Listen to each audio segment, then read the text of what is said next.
Regardez cette intervention de Patrick Sébastien. Précise, je me présente à rien. C'est pour ça que je suis légitime là-dedans. Je veux pas être président de la République, je n'ai pas les compétences. J'ai pas envie de rentrer dans ce cinéma. Justement là, je vais continuer à faire mes spectacles parce que je vais rester au contact des gens. Mais j'ai mis une boîte mail à disposition pour que les gens m'envoient des propositions.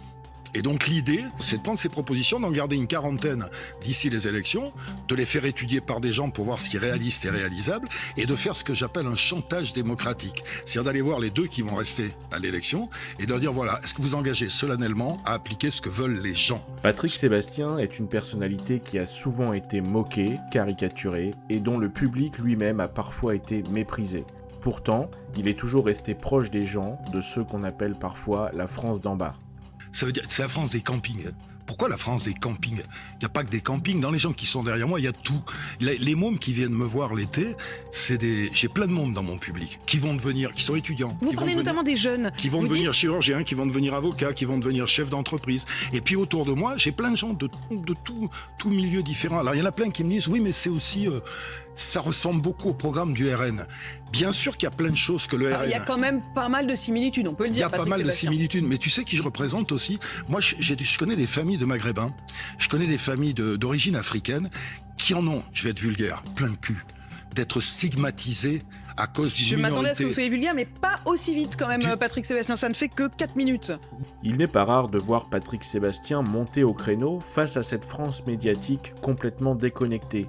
Un exemple ici. Vous êtes un émissaire de Marine Le Pen, en fait. Je suis un émissaire de Marine Le Pen, si ça vous amuse. Vous êtes un émissaire de Jean-Luc Mélenchon ?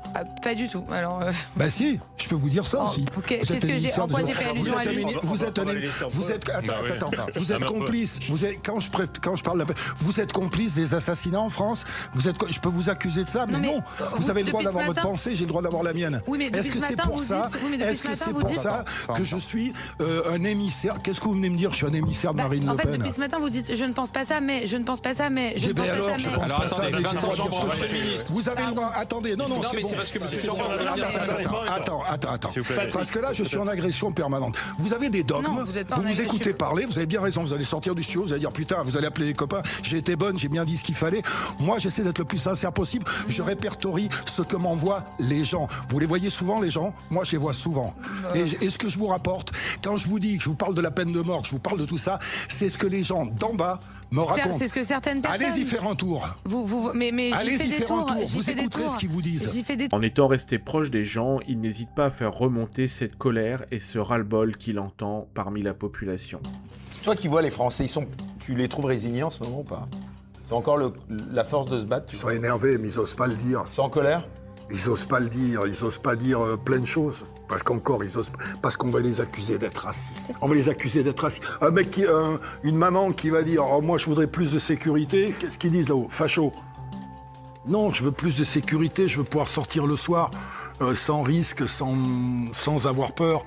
Parce que je connais plein de gens. Moi, il y a des villes. Moi, Toulouse, la place du Capitole, j'y allais la nuit, j'y vais plus. Il y a plein d'endroits qui sont devenus des endroits dangereux aujourd'hui. Des endroits vraiment dangereux. Et qui c'est qui ramasse ? C'est toujours les mêmes. Mais les manifs, il faut qu'elles servent à quelque chose. Il y en a trop. Il y a une manif pour ça, mais alors, il reste une journée dans la rue. Alors regarde, on a 1 minute à BFM, mais ça sert à quoi ? Ou alors, si on est vraiment au bout, on descend dans la rue... Mais et on y reste. Eh bien, écoute, en 2013, c'est ce que je voulais faire. Et à mon avis, là, si jamais, moi, je veux essayer mais autrement... on y reste, il faut s'organiser pour ça, Patrick. Si jamais ça part en couille, la seule solution, effectivement, c'est d'aller dans la rue et d'y rester. C'est-à-dire, on va sur les périphes et on y reste.